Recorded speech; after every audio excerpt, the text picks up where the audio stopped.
success with exclusive insights from top industry leaders. This action-packed session features experts from BidX, CapEc, CapForge, and Tactical Logistic Solutions. First up, and I also do want to mention, if you stay for the whole webinar, we're going to have a few quiz questions for you. If you answer those correctly, you may be chosen to win a pair of Apple AirPods brought to you by CapEc. So welcome. First up is Ephraim Ausch. He is the Chief Logistics Officer at Tactical Logistic Solutions. Ephraim is a former successful Amazon seller with a passion for solving logistics headaches for e-commerce and Amazon entrepreneurs. We're also going to have Joseph Phillips, the U.S. account manager at BidX, where he leverages his expertise in AI-driven advertising to help brands excel on Amazon. After Joseph, we'll have Matt Remuzzi, and he said it rhymes with fuzzy, so that was awesome. He's the founder of CapForge Accounting, a firm that specializes in working with e-com sellers to provide accurate, timely bookkeeping and help sellers save money on taxes or avoid them altogether. With nearly a decade of e-com experience and over 1,200 clients, he knows how to help sellers get and keep the most from their business. And finally, rounding out the panel today is Nadav Gorlicki. Nadav is the CEO of CapEc, your inventory partner. He is a supply chain advisor, and he owns and scaled 4 Amazon brands to 8 figures, which is a lot of zeros. So welcome, everyone. I'm going to pass it off to Ephraim. And if you have any questions, please do put them in the chat. Thank you so much. Hi, everyone. Nice meeting you all. I'm going to share my screen, and today we're going to talk about mastering Q4 logistics. So basically, we all know that Q4 is one of the most important times as a seller, and the same for us as logistics providers.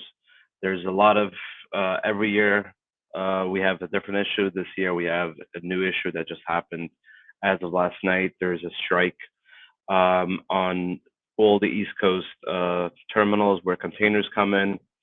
So we really hope that it's not going to be a long one, but this could really change a lot of people's plans and things to do. So right now, China is on a holiday till the 7th.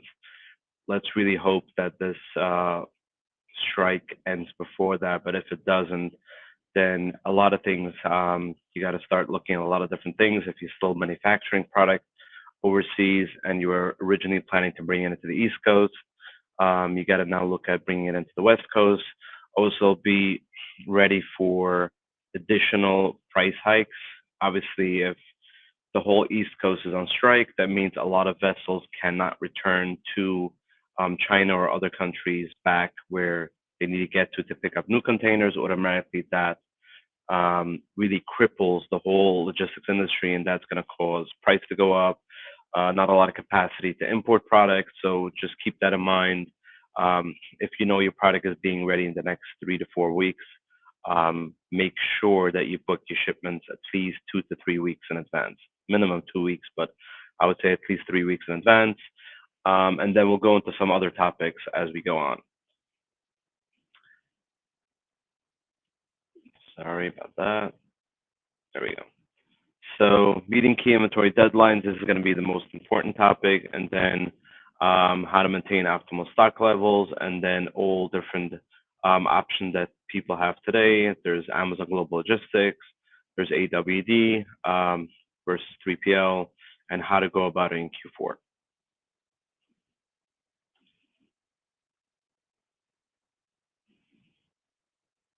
So Prime Day is actually next week, October 8th and 9th. The Prime window actually has, like to have product in time for Prime Day actually has ended already. If you're sending in products still this week, very small chances that they will be available in inventory by Prime Day. It's probably going to be available for purchase. It will just show it that it will ship on a later date. Obviously, that a lot of times gets customers upset and like, oh, I'm not going to buy it. I'll find someone that I can get the product quicker. But still, if you're sending in product, it will probably go into FC transfer, it's called. It's still available for purchase on Amazon, but it will show that it will ship on a later date. Black Friday, Cyber Monday.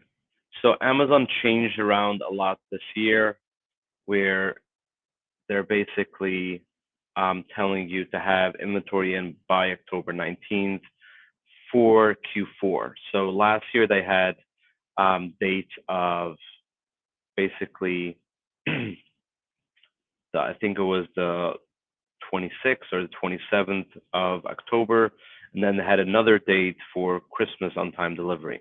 This year they did not post that. So that means Amazon said they will focus on receiving product till October 19th and then focus on delivering products to the customers from there on, like for November and December. So it changes things a little bit around. Obviously, if you send in product on November 1st, Amazon won't receive it on January 1st, but it's definitely going to take how their ecosystem works is basically you send in product and then they distribute it around multiple different FCs. That will be slowed down. So that will take a bit longer. So if you usually see FC transfer for you take a week, give yourself probably 2.5 weeks for product to start showing up in different fulfillment centers where it shows available, where it could ship right away. So that's a very important factor that changed this year over last year, is that I wouldn't say October 19th is like the deadline for Christmas delivery, but it's definitely going to take much longer to get received in all these Amazon fulfillment centers when they get distributed around once you send it into Amazon. So that's keep that in mind. I would say have Christmas product in by end of October, first week of November latest, for product that you want to sell in December, just to be safe on that. Because Amazon made it very clear they're going to focus more on deliveries versus on receiving product. So maintaining optimal stock levels, the do and the don'ts. So basically, I would say is use Q4 of 2023 for your reference to get an idea what your sales look like. That last year was a 1x, 2x, 3x. How many times more you did in sales on an average day than you did in just non-peak season. Store up to 90 days of inventory in the US. I would say basically hold around 30 to 60 days. In Q4, I would say hold 60 days approximately in Amazon, and then use a 3PL partner, or today you can use AWD to have that other 30-day. But three months of stock is the minimum average that I would say successful sellers have here.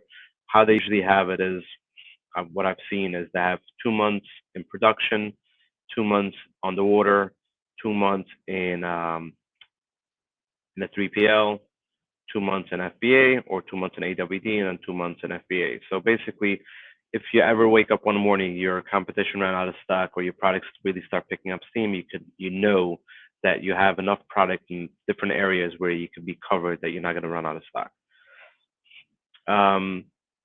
Obviously, I'm not a PPC guru, but that's something really to look at. In Q4, you could be wasting a lot of money, or you could be making a lot of money by using the right PPC partner or knowing what you're doing with PPC. Don't overstock if you're unsure. Amazon storage is insane in Q4. It's approximately $190 a pallet. Just if you envision a pallet that's 48 by 40 by 72 inches high, that will cost you around $192 storage per month in Q4. So don't overstock. That's number one. Number two is, even if you overstock and you're gonna have to remove it, Amazon removal orders are also pretty expensive, so that could cut out your profit as well.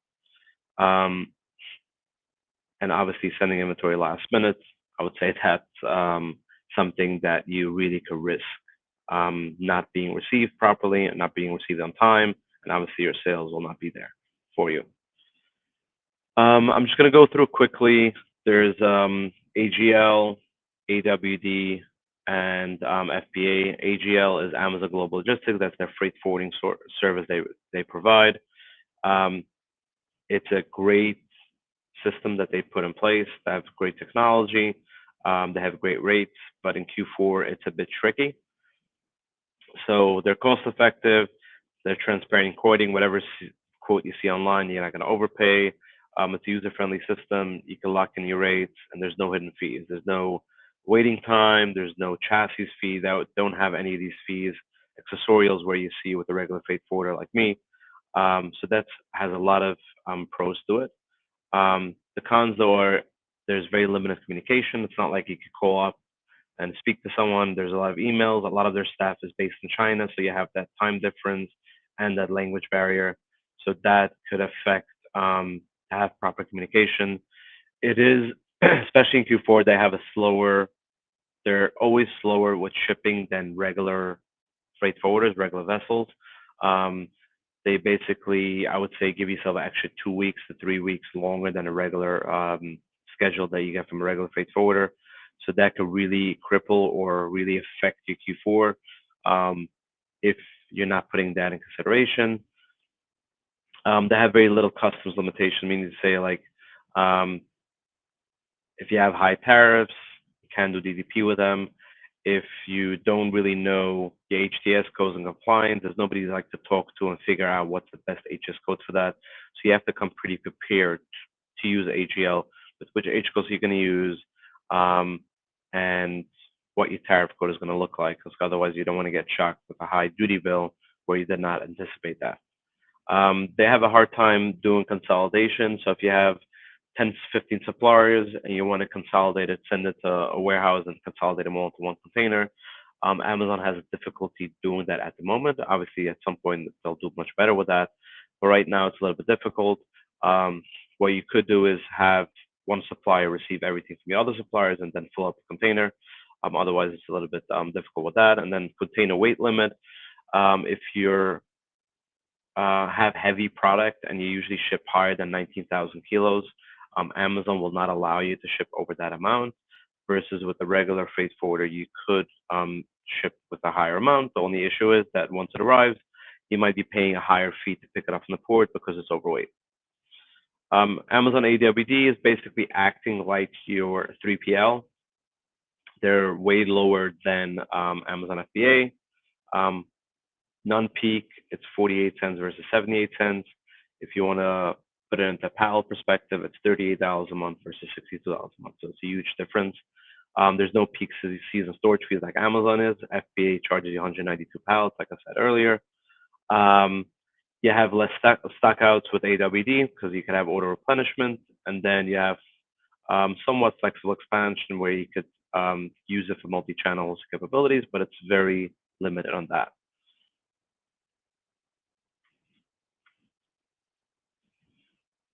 So the cons on that is no reimbursements. That if they lose product, is a very hard. Right now, it's not an automated thing where you could basically open up a case for lost product. So there's lack over there. Shipment alerts is like once if you're using AGL, once it arrives to the US and waiting till it gets delivered to AWD, there's very little information that you get when it's actually going to get delivered to AWD. The replenishment timing is a bit complicated because if you're doing auto replenishment, Amazon will base it off your sales velocity from the last 30 days. But if you're very seasonal, you don't want to overstock FBA. So that keep that very much with cautious how you use that auto replenisher, or you could keep it off and then just replenish on your own when you see it starting to run low in stock. Some complicated billing issues that I've heard from a lot of people, and delivery delays is something that's really an issue right now, where if you're importing a container or shipment from China going into AWD and you're using a freight forwarder, make sure that you schedule your appointment once it leaves China. It takes now at least 10 to 14 days to get an appointment, and not on all locations, but in a lot of the locations, especially California and New Jersey, where both coasts were really hectic with shipments coming in. So don't remind yourself when your product is already arriving to make an appointment, because then you have to might wait additional 14 days. If you have a full container, you might have to transload it to avoid penalties with the vessel company. So keep that in mind that right now AWD is very backed up in a lot of locations, and you don't get available appointments right away. Limited customization, you can't do any customization. There's no rework, QC, bundling, or labeling with AWD at the moment. And also, if you need to remove product from there, it takes a while till you get the product in your possession. It takes longer than FBA process.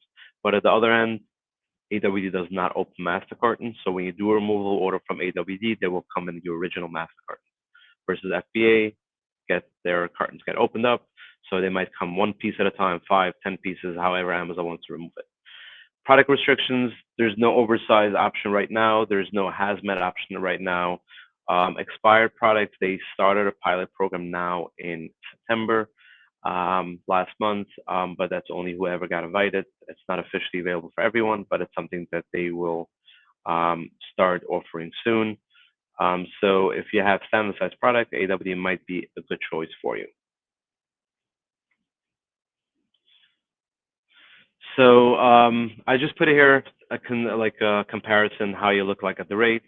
If you're using AGL, AWD is even cheaper. Where you see here, storage processing is $2.13 versus $2.50, and then transportation is 85 cents versus $1 if you're using AGL and AWD. But obviously, I would say a lot of larger sellers are doing now a hybrid option where they're basically having some product in the 3PL, some in AWD, and the rest in FBA. Just if AWD gets more delayed with transferring goods or receiving goods, they know they're secure to have a 3PL or their own location, their own warehouse where they could actually hold product and send it in an emergency basis if they need to replenish on Amazon and AWD is taking too long. Here I just did a basically comparison on rates, how it looks like on FBA storage fees, just on storage and receiving, palletization, outbound, and trucking. These are for AWD and for 3PL, but FBA storage is just as is. Non-peak is $374 a pallet for 6 months, and I just basically took an average of our brands. We have a little over 500 brands in our 3PL network. So an average pallet has 28 cartons, an average unit per carton is 12, average cubic feet is 80 based on the 72-inch high pallet. But obviously everyone could do it their own calculation. How AWD works. AWD works on cubic feet on the storage, cubic feet on transferring to FBA, but the transfer fee per carton, that's per carton. So it's $250 or $213 depending if you're using AGL or not. So you can see here, AWD plus AGL is a pretty decent savings. AWD fee alone, that means you're not using AGL, is $351, and then 3PL rate plus trucking to FBA is $326. The main cost is the trucking to FBA because if you're avoiding the placement fees, you have to ship to 5 locations, and the trucking can be really expensive. That's the reason how we set it up here. Here you can see the FBA rate per pallet. It shows you the pricing storage per pallet. And that's basically my presentation. If anybody wants to have a more deeper conversation and go into more details, you can scan my code and book a meeting. And also we are offering right now 2 months free storage at our 3PL if you want to sign up. Thank you very much for listening, and I'm looking forward to hearing from the other panels.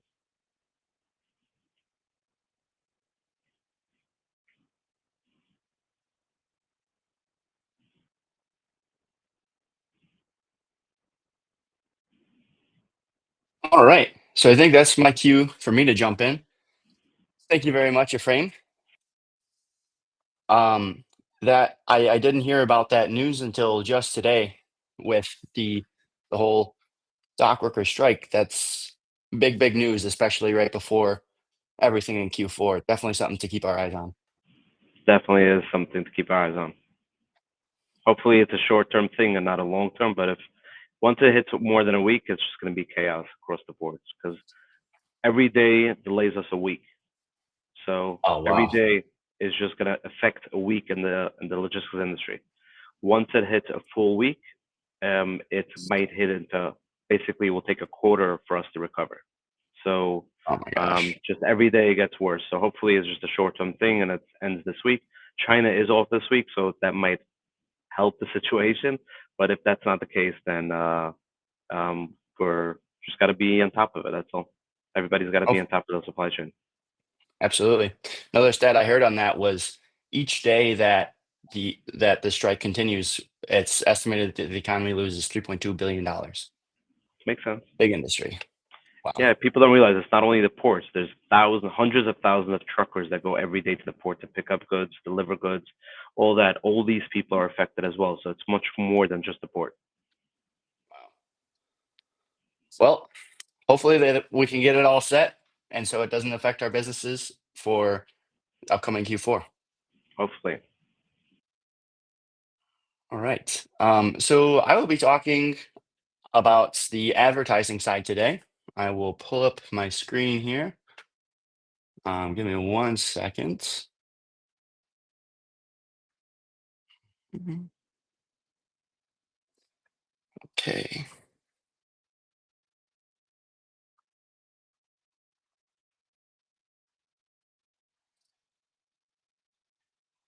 All right, should be showing now. So today I'll be talking about using AI-driven advertising to increase your campaign structure, make your campaign structure, and overall add profitability and add sales to your business. Um, so just to start off here, I'm gonna start off going over, um, why are keywords important? Why should I be using them over just auto campaigns?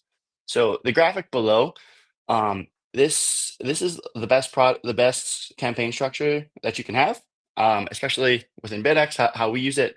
This is what I recommend as a base structure for all of my clients.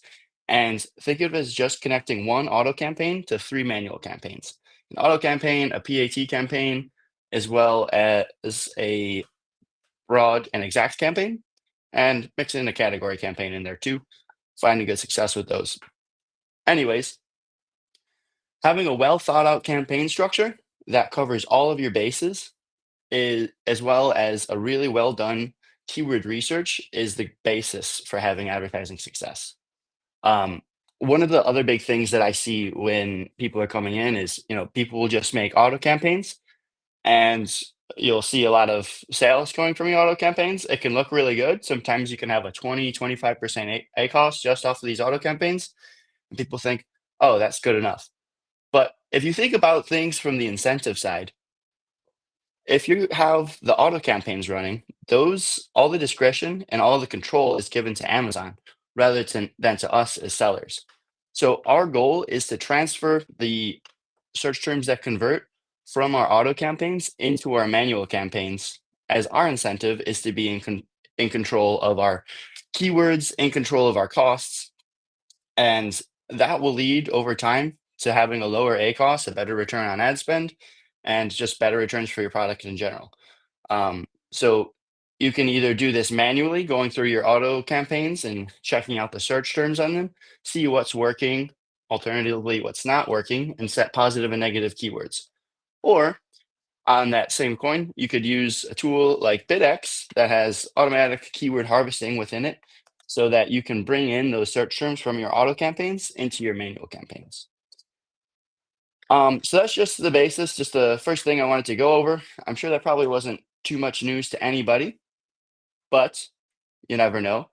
Um, Another question I get a lot is, how often should I be conducting keyword research? And one of my favorite things to say as an account manager is, it depends.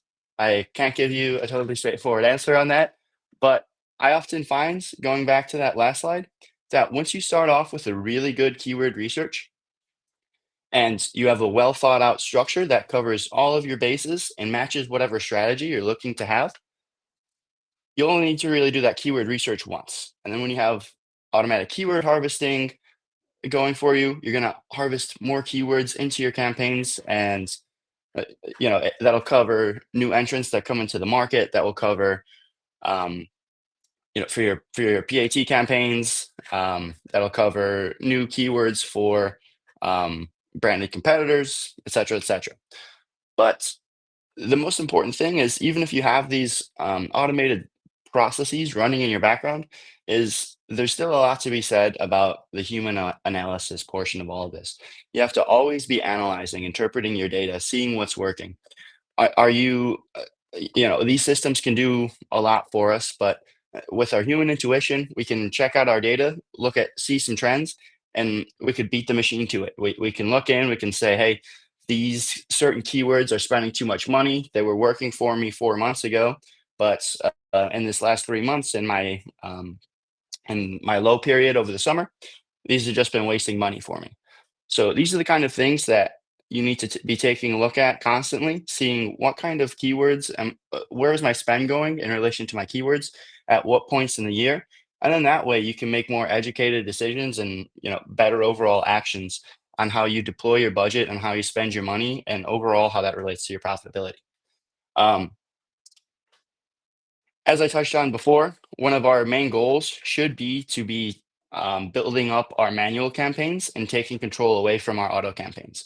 Those auto campaigns over time, what I always like to see out of my advertisers is people taking starting off with a good auto campaign and then just those manual campaigns absorbing everything from within there to the point where your auto campaign really isn't spending that much and it's just testing once in a while just to see what it can find. But we want most of the control in these manual campaigns again because when we're setting the bids ourselves and these exact and on these broad keywords, we're going to have a much better idea on how to granularly spend our money than how Amazon does. Just think about it in economic terms. The incentive aligns with Amazon for you to spend more money advertising. The incentive aligns with you to spend less money on advertising. Why would we not want more control within our manual campaigns? Always want to be testing and implementing. So if we're seeing that we're finding a lot of new PAT campaigns, new ASINs that we're advertising on, essentially. And we're seeing new entrants. We're seeing that on like Joe's Socks, for instance, on that competitor, we're getting a ton of sales. We could say, hey, okay, on these ASINs, we're doing a lot. We want to build up special campaigns specifically to target these competitors, get very aggressive on their search engine result page, on their PDP.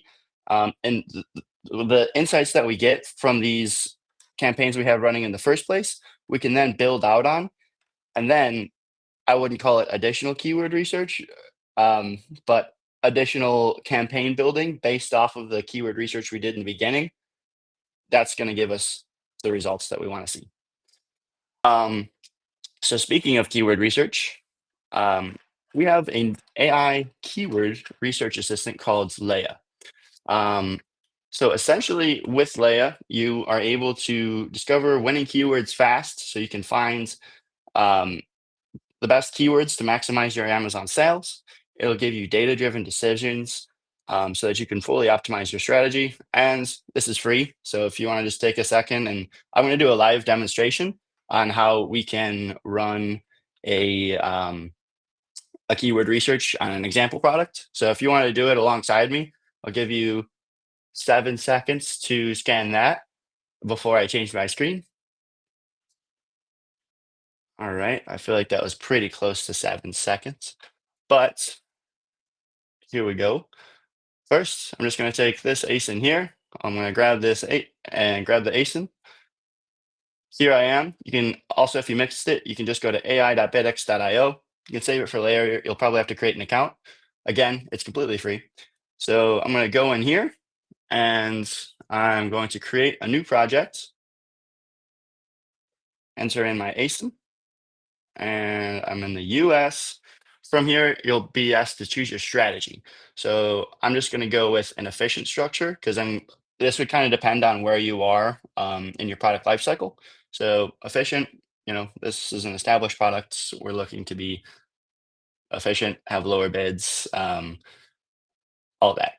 We can go right to there, or I can go to create your own structure, which is more beneficial for this demo. As you can see, we can just kind of like select a few different match types here. You can do it for sponsored products ads, sponsored brands, sponsored display, but we'll just do sponsored product ads. And then from there, once I have my ASIN entered, I can go to generate keywords. This could take up to 3 minutes. And in this 3 minutes, I'll ask about your day. Just kidding. I'm going to go back to my presentation and we're going to check back in on that at the end. So I'm going to blow this back up into the nice, pretty full view. Okay. So I'm going to transition real quick to talking about brand analytics. This is something that I also love talking to my advertisers on. Super important. It's a free tool within your Search Console. If you don't already use it, you definitely should be using it. A couple of requirements to have brand analytics. You need to A, be an active seller, or B, have brand registry. If you are a private label brand without brand registry, I highly, highly encourage you to go through the necessary steps of getting together with that. If you need any help, feel free to reach out to us afterwards. I'll have my email up and everything. But if you are an active seller with a registered brand, um, there are a few different things that we can get out of here. So first, brand analytics, just covering it. You can get valuable insights into the search behavior, buying patterns, and market trends that are going on within your specific niche. There's 3 reports that I like looking into. There's probably about 5 that split off of it. But these reports going on search terms, share of voice, and shopping cart analysis. I'll go over each of those kind of quickly, just for time's sake. And all of this gives you a ton of super valuable first party Amazon data that you can use for optimization of your product pages as well as your advertising campaigns. So real quick, just looking into the customer loyalty part, you can see a lot of insights into the customers that are new to brand. Are they repurchasing? Overall, what's the history looking like within my customer segments? You can see how many are people that are returning a lot, are haven't bought in a while, everything in between. There's a lot just within this customer loyalty section. You can see a lot on repeat purchase behavior. This can give you more insights into if you want to do remarketing campaigns, if you should be running different deals, if you should be investing more into 100 other things. But just and again, this is all just going to be kind of like a quick toe dip into the water to show you a bunch of the functionality within the brand analytics. But I digress. I'll keep going. Another great part of this is the search catalog performance. Within this section of brand analytics, we can see products that are often bought together, products that are bundled together, as well as products that we can cross and upsell with one another. So you can see kind of this graphic here. Once you click into brand analytics, you can then go into customer loyalty analytics, which we were just in, and then search analytics. They're all like different subsets of reports for one another. Also within there, we can see our most frequent search terms. So these most frequent search terms ties together with our search frequency rate, where we can see what are the search terms that are attached to our products. What are the search terms that we should be focusing on? This is all, again, Amazon first party data that is coming exactly from your listing, exactly from your brand. And these are if these are the search terms that are most tied to you, you should be really focused on these. And these insights should be telling you, oh, with my advertising campaigns, I really want to double down on these and really make sure that I have these in all sorts of campaigns, whether I'm doing sponsored product, sponsored brand, sponsored display, down the line. Most important things, search terms that you want to be ranking for, keywords that you want to be investing into. Another awesome report is bear with me here, Search Query Performance Report. It's a mouthful. But with the Search Query Performance Report, we can see a ton of data. We can see not only our score, but the total volume of what's going on, our brand share, which is us compared to our competitors within the search engine result page. How often are we coming up? How often are we getting clicked on, et cetera, et cetera. So you can get a ton of extra data, especially relevant to your competitors, to draw upon. I wish I had another 30 minutes I could talk to you about it for. If you do, we can talk. If you have the 30 minutes, give me the contact later. We can go over more, but just a ton of really great data within here. You can find out info on your share of voice. So data about the brands that specific search terms are that are most clicked based on that. You can find out more info on your clicks and conversion rates of top products. And sorry to jump through all this so fast. Just want to make sure everyone has time after me. But pros, again, Amazon first party data. It's all relevant to you as a seller and your category. And you can implement a lot of these findings directly, again, into your product detail page and into your advertising campaigns. And again, once we have those product detail pages as well as our advertising campaigns together, working super well and fully optimized, that's when we're going to reap the most rewards on our capital that we put into advertising. So real quick, if you want to email me, there'll be more on there later, but we're not done yet because we're jumping back to our keyword research, which is done. So we can see now for this, again, it's a little garlic press in case you forgot. We can now see a whole list of ASINs that we generated here that are all competitor ASINs. We can see some branded keywords that we can work with here off of some of the top sellers within the group. We can see the most frequently searched keywords within here, more long tail keywords here within generic. Same thing here. And then we can literally just go copy paste it into our campaign creator, and boom, just like that, rather than going through and doing a detailed products keyword research that would take you like, I don't know, 30 minutes of products or so if you're doing it right, maybe even more. You can just get this all done in 3 minutes, copy paste, and hit the ground running with your advertising campaigns. Super great if you're not only starting off with something new, but if you have existing campaigns and you want to double check, what we're finding here versus what you already have, super great tool. It's free. I encourage you all to use it, and we'll have more info on it in the follow-up. But I am all set now. Thank you very much for your time. Thank you very much for listening to me. And I believe now I forget who's following me here. I think that's me. Addicts. Yep. All right. If you stop presenting, then I can present and grab my slides. Right. Let's see, where did that? It just changed my whole dashboard. There it is. Okay. Window. Entire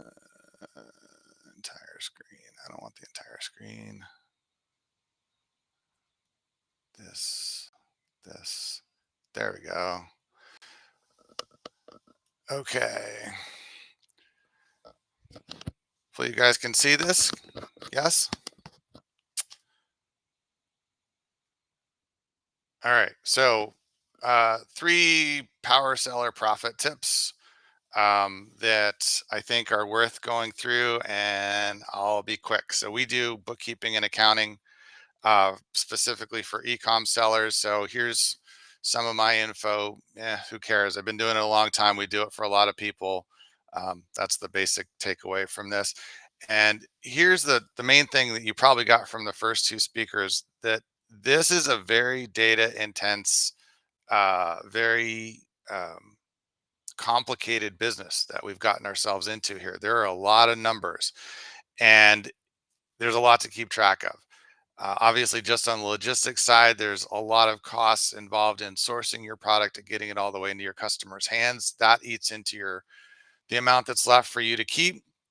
And the other big one that Joseph just went over is everything that it costs to get your product actually in front of the eyeballs of customers who could buy it. And between those 2 costs, if you're not managing them, tracking them, and on top of them, it's very easy to do all that effort and have nothing to show for it. You don't end up making a profit. So that's kind of where we come in, is making sure that those 2 things are in fact less than the amount that you're selling it for. So this is a numbers business. And sometimes people say, hey, I'm not a numbers person. But unfortunately, in this business, you have to be a numbers person. Otherwise, again, you're going to spend a lot of time and effort on this and not end up with anything to show for it. And that's only gotten more true over time. You could get away with just being an idea person 7 or 8 years ago. But today, to be competitive in e-commerce, you have to be on top of your numbers. Now, the good news is, we can do most of the heavy lifting for you, or if not us, somebody else who knows e-com bookkeeping and accounting and knows how to do it right and can give you accurate financials. Because if you're not looking at those numbers, again, you can very quickly go from profitable to unprofitable. So having accurate current accrual financials, and accrual is key. Doing it on an accrual basis. I won't get into the weeds on accounting terms, but if you're not sure, ask whoever's doing your books now, are we on accrual or are we on cash? If they say cash, that's the wrong answer. That's not going to give you the data you need to run this business effectively. And then you have to use those numbers to track 2 key metrics: COGS as a percent of income. So in other words, how much you spend, your landed all in cost for the product itself should be 33% or less. So if you sell something for $10, getting that product from your source all the way to your customer, not counting the FBA shipping part, shouldn't be more than 33 cents or $3.33 of that $10. The more it's over that, the harder it is to be profitable. And then the other part is the ad spend as a percent of income. Now, I used to say 10%. That's still a great goal. That leaves you with a decent amount of profit, but it's harder and harder these days to keep ad spend under 10%. But see where you're at currently. If you're at 30 or 40%, that's just unsustainable. You're not going to be able to make that work long term. It might work for a product launch, but it's not going to work long term.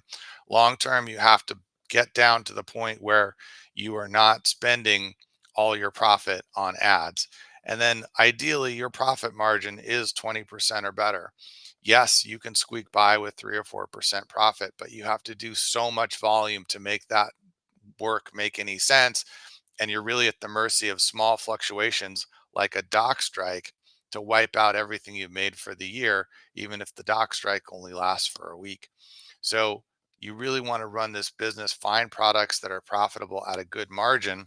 And again, this comes back to knowing your numbers and knowing exactly what you're making from your efforts. If you don't know that, stop and figure that out before you do anything else. Or you might be like some of our clients who come to us, our potential clients, they've already borrowed 100, 200, $300,000, spent it all on inventory, are out of money, can't afford to run ads, can't afford to buy any more inventory, and have no way to make that money back to even pay off the loans, never mind get profitable again. So this is a numbers business. Know your numbers. Good data uh, is the only metric really. Gut feeling and I've got money in the bank, it doesn't mean you're successfully selling. So use good, accurate financial data to make sure that this business is making sense and continues to make sense because it changes every day. All right, tip number 2. A lot of people don't realize, but you can sell a successful Amazon business. And a lot of times that's where the majority of the money is. But you can only sell it successfully for a good price if you've got the financials and numbers to back it up. You have to be able to prove that you've been making money all along and it's been going really well. Um, and you want to make sure that every single SKU is profitable every month. Don't continue to carry SKUs that are losing money or even just breaking even. It sounds obvious, but I see it all the time. Make sure every SKU that you've got is pulling its weight. And then make sure that the business you've got has a unique and a valuable and ideally a premium product. If you're selling Me Too products, undifferentiated commodity products, you're going to have a very hard time making money. And that in turn means you're going to have a very hard time selling the business. And a lot of times, again, selling the business is where you make the majority of the money. You might have a business that does $1 million in top line revenue and nets you 200,000 a year, but you reinvest nearly all that 200,000 back into inventory. But then you go to sell the business, you could sell it for $500,000, $600,000. And finally, that's where you get to actually get the cash in your hands. But again, you've got to have good books and you've got to be able to prove it. Yes. I just want to interrupt you for 1 second. People are saying the slides are not advancing. We can't see any of the slides advancing. If you could try to check on that. Thank you. Okay. Can you see them now? We just see you. So you might have to It's go not into like sharing at play all. slideshow. Oh, it looks like it stopped. Oh, Yeah. okay. If you want to reshare and then like start about- the actual slideshow. Is that Let's showing see. now? You want to advance one and we can see? Yep, that is advancing. All right. There we go. Thank you so much. Okay, sorry. I didn't realize. Okay, well, hopefully the words were making sense, even if the slides were missing. Here's where I was kind of up to. Your business is really the value that you've got, and you want to take care to grow the business, build your brand equity, and be able to exit. Because a lot of times, again, that's where the majority of the money comes through in the business, not so much the month to month or even year to year cash flow from it. All right. And then final tip here, do your taxes, your income taxes with somebody who understands e-com income taxes. This, guy down the street who does dental practices and restaurants and dry cleaners, you take them your ecom books, chances are they're going to mess it up. We see that all the time. People come to us with their taxes done wrong. They've paid way more than they should, even if during the year they didn't make any, or they made money on paper but didn't have any cash left at the end of the year, and then they get a tax bill for 10 or 15 or 20,000 bucks. It's because the CPA or tax preparer they're using doesn't understand the nuances of ecom tax and how to file it, so you don't end up paying when you didn't actually collect any money, even if you made money on paper. So go to somebody who understands ecom tax, and it's going to save you a ton of money if they're doing it right for you. And if they're not doing it right, you're going to end up paying when you didn't need to. So hopefully those three things, this is a numbers business. First and foremost, make sure you have a very good handle on your numbers.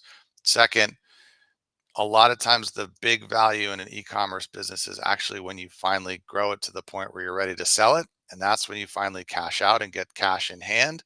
So make sure you take good care of keeping track of the business all along, so you maximize that exit value.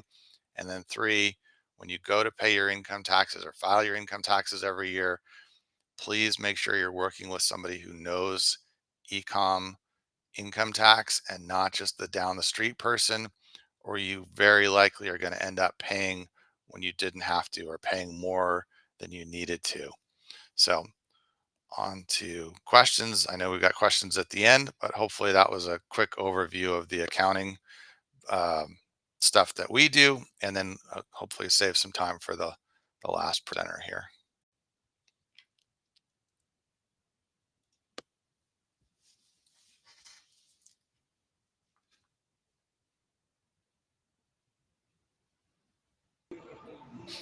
All right. I guess I'm the last presenter, right? I hope everyone can hear me. I'm gonna try and share my screen.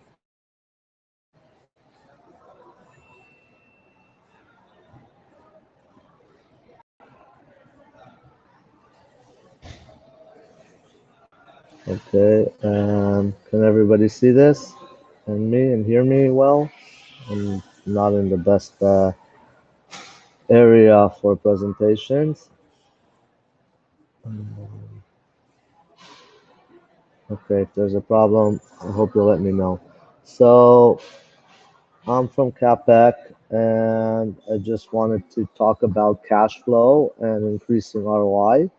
My name's Nadav. I've been selling on Amazon for 10 years.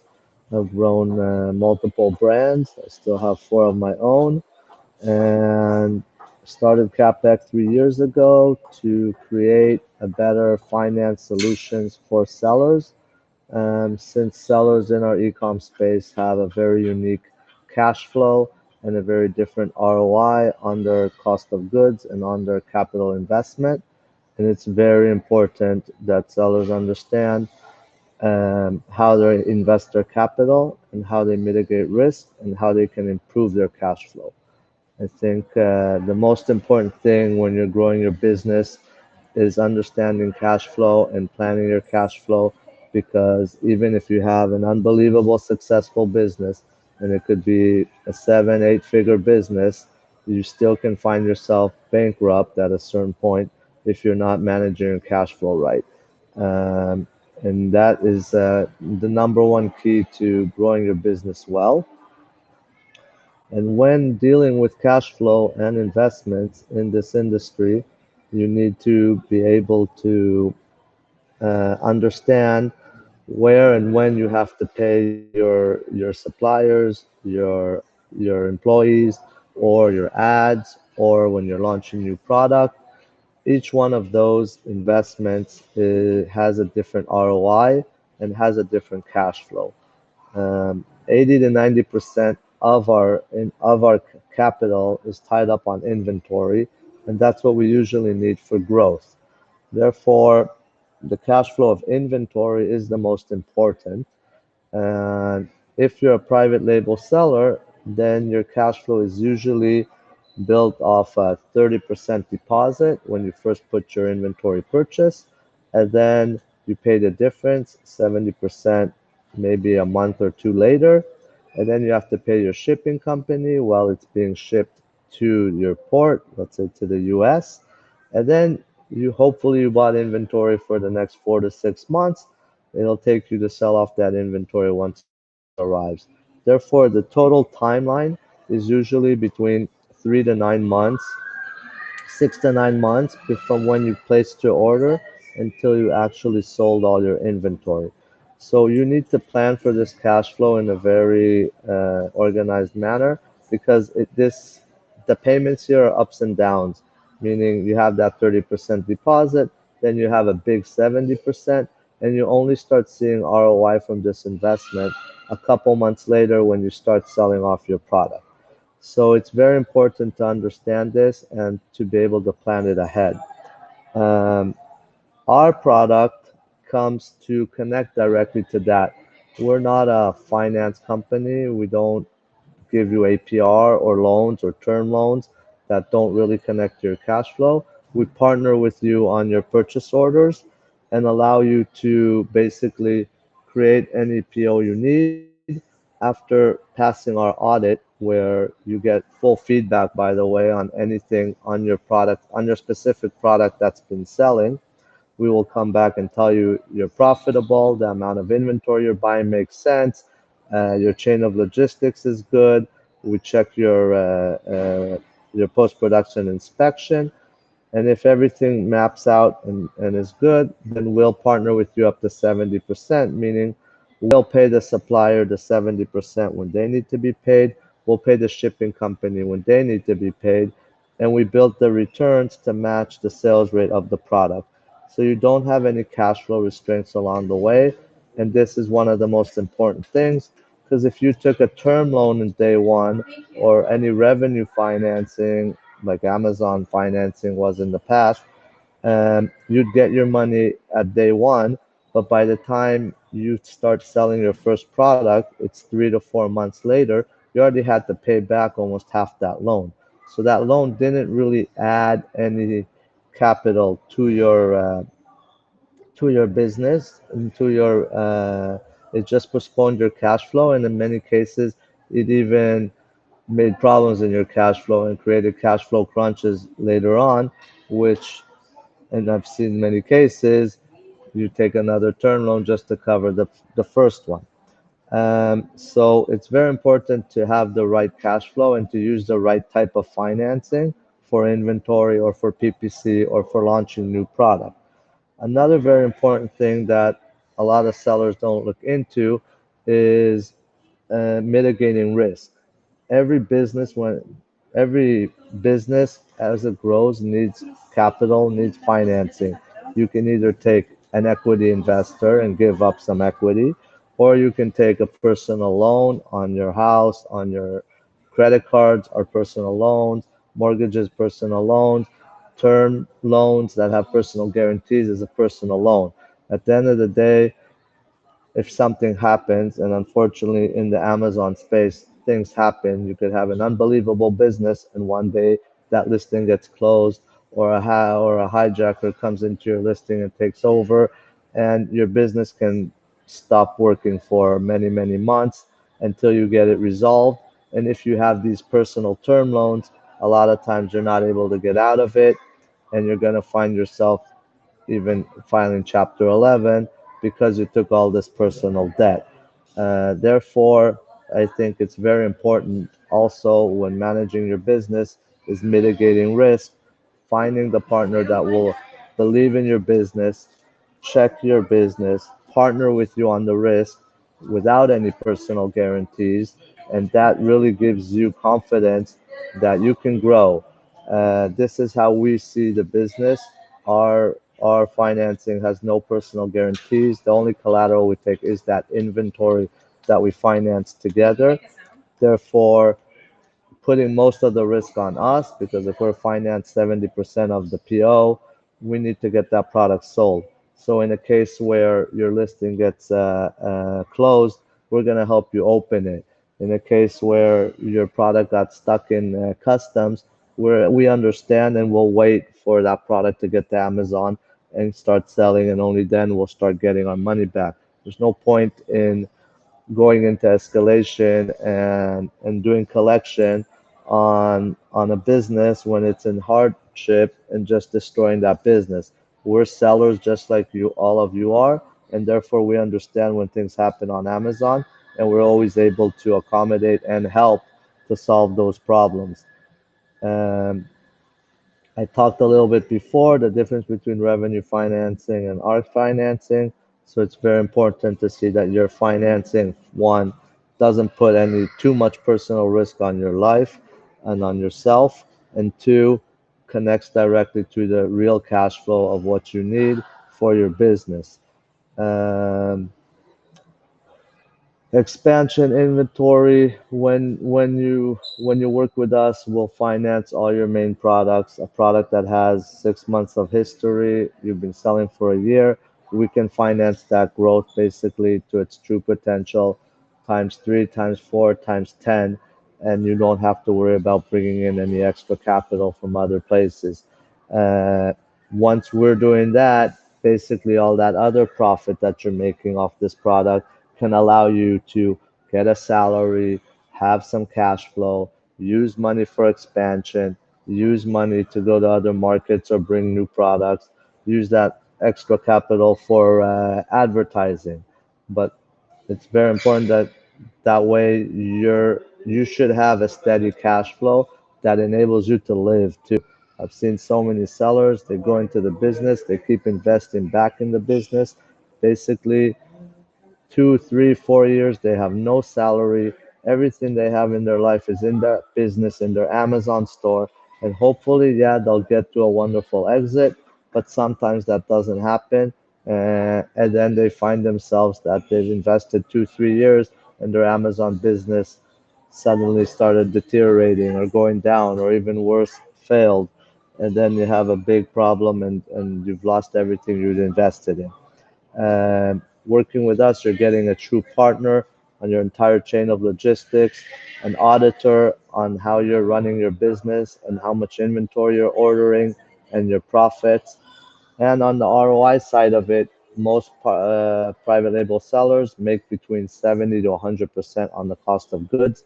Our fees might vary between 8 to 13%, depends how long it'll take us to sell that product. So basically, you're still making 50 to 80% or 90% on everything we're financing. So your ROI on investment, instead of making 70 to 100% on what you're invested, now you're going to make on that same investment 200 to 300% on the same capital that you invested. So you want to always look at the value of money, the cost of money, the ROI on money. In my P&L, even if it's just my personal money, I put in the cost of it. If my potential income from my money is 10% a year, then that's how much my money is costing me in the business. So you have to look at that also. If you have a lot of capital invested in your business, you should try and spread it out, have some other investments, and use good financing. Thank you so much, Nadav. We only have a couple minutes left, so if you want to put up your contact info. Thank you to everyone that stayed for the whole webinar. We really appreciate it. I know it was a lot to go over in a very short period of time. It is recorded, so you will definitely get that recording by a follow-up email. But for right now, with just about 2 minutes left, I'm going to hand it over to Bia Nahuz, who is going to ask you a few quiz questions. Please go ahead and put your answers in the chat, and then she's going to select the winner for our Apple AirPods. So Bia is from CapEc. Go ahead, take it away, Bia. Sure. These are going to be quick questions, simple questions, and hopefully everyone's been paying attention to these great presenters. Question number 1, what is AGL stand for? We have question number 2, name for brand analytics, name one case that it's used for.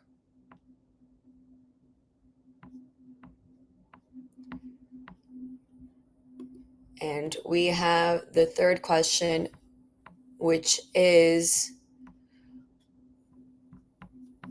what type of financing does CapEc do?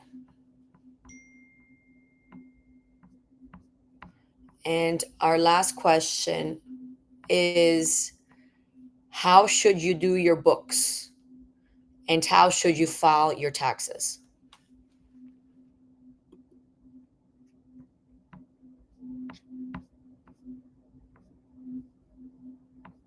Yeah, we have a couple of competitors here. Nicholas and Catherine are duking it out. Oh, Jeffrey's in there too. So I'm going to let you go ahead and look over those answers.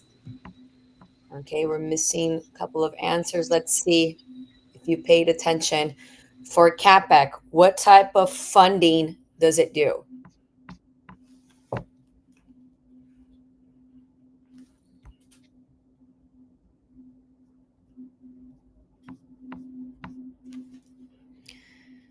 I know you know this. If nobody gets it right, I've already told Bia I'm going to get the Apple AirPods. So think hard. Ooh. All right. There we go. And we have a winner. So it would be Nicholas. So it does, CapEc does up to 70% of inventory funding. And Nicholas, share with me also on the side, if you actually shoot me an email here, and I will get your information, and we will send you your free CapEc earpod. Nice job. Okay, looks like Nicholas has got the email address, so we can go ahead and end the webinar. Again, thank you everyone so much for joining us. Keep an eye out. I'm sure we're going to have more webinars in the future. You'll get a follow-up email with the recording and contact info for everybody here. If you have any questions, definitely go ahead and reach out, and enjoy the rest of your day. Thanks so much. Thank you.